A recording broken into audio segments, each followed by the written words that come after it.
ହାଏ hello ନମସ୍କାର ଜୟ ଜଗନ୍ନାଥ ରାଧେ ରାଧେ ମୁଁ ସତୀର୍ଥ ପୁଣି ଥରେ ଏକ ନୂତନ ଛୋଟ ଭିଡ଼ିଓକୁ ଆପଣମାନଙ୍କୁ ସ୍ୱାଗତ କରୁଛି। ବର୍ତ୍ତମାନ ଆଜି ହେଉଛି ଶନିବାର ସନ୍ଧ୍ୟାବେଳ। ବହୁତ ଦିନ ହେବ ରାମ ମନ୍ଦିର ଟିକେ ଯାଇନୁ। ଆଜି ଇଚ୍ଛା ହେଉଛି ଟିକେ ରାମ ମନ୍ଦିର ଯିବା ପାଇଁ। ତେଣୁ ମୁଁ ଏବଂ ମୋ ସ୍ତ୍ରୀ ଦୁଇ ଜଣ ବାହାରିଛୁ ରାମ ମନ୍ଦିର ଯିବା ପାଇଁ।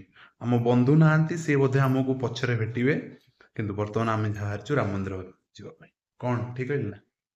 ଯିବା ଆଉ। ବର୍ତ୍ତମାନ ଆମେ ପହଞ୍ଚି ଗଲୁ ରାମ ମନ୍ଦିରରେ। ଆମ ବନ୍ଧୁ ବି ଦେଖା ହେଇଗଲେ। ବନ୍ଧୁ ତମେ କୋଉଠି ଥିଲ ଯେ ଆମ ସହିତ ଆସିଲନି? ଜୟ ଶ୍ରୀରାମ। ଦେହଟା ଭଲ ନାହିଁ ତ ହସ୍ପିଟାଲରୁ ଆସିଲି, ଆସିକି ରେଡି ହେଇକି ଆସିଲି। ଦେଖୁଛି ହଉ। ଆଉ ବନ୍ଧୁକୁ ଥଣ୍ଡା ହେଇଯାଇଛି, କିନ୍ତୁ ରାମ ମନ୍ଦିର ଆସିଛନ୍ତି, ଠାକୁର ଭଲ କରିଦେବେ, ବୁଝିଲ। ଜୟ ଚାଲ ଶ୍ରୀରାମ। ପ୍ରଥମେ ଦେଖା କରିଦବା, ଠାକୁରଙ୍କୁ ଦେଖା କରିଦବା। ସାନ ଭାଇ ଆସିକି ଆମକୁ ଯୋଗ ଦେଇଛନ୍ତି। କୁଆଡେ ଯାଇଥିଲ? ଜୟ ଜଗନ୍ନାଥ। କୁଆଡେ ଯାଇଥିଲ? ଜୟ ଶ୍ରୀରାମ। ଜୟ ଶ୍ରୀରାମ। କୁଆଡେ ଯାଇଥିଲ? ଆସିଥିଲେ ଡ୍ୟୁଟିରେ, ଆଉ କଣ କରିବା। ଓହୋ, ଠିକ ଅଛି, ଠିକ ଅଛି। ହଉ, ବର୍ତ୍ତମାନ ମନ୍ଦିର ଦର୍ଶନ ସରିଗଲା। ବର୍ତ୍ତମାନ ବୁବୁନାଙ୍କୁ ବହୁତ ଥଣ୍ଡା ହେଇଯାଇଛି, ତେଣୁ ସେ ଖାଇକି ମେଡିସିନ ଖାଇବେ। ଯାଉଛୁ ଆମେ ବର୍ତ୍ତମାନ ଖାଇବୁ। ଖାଇସାରିକି ଘରକୁ ପଳେଇବୁ ଆଉ, ନା କଣ? ହଁ, ଖାଇସାରିଲା ପରେ ଘରକୁ ଯିବୁ।